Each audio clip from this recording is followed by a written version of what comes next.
Mais je voulais revenir sur l'incidence que cette situation de majorité relative et non pas absolue a sur le Parlement. Vous l'avez tout à fait souligné, la Ve République, elle s'adapte.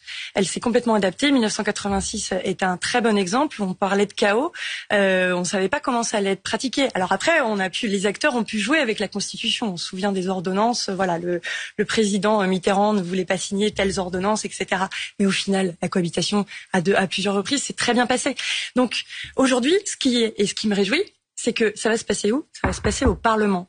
Ça se passe au Parlement. Et ça veut dire qu'il va falloir un Premier ministre au Parlement qui sait faire de la politique, qui sait recadrer des oppositions, qui sait se défendre, qui sait rendre des coups. Ce n'est pas faire offense à Elisabeth Borne de dire que son tempérament est plutôt dans la réserve, dans la technicité.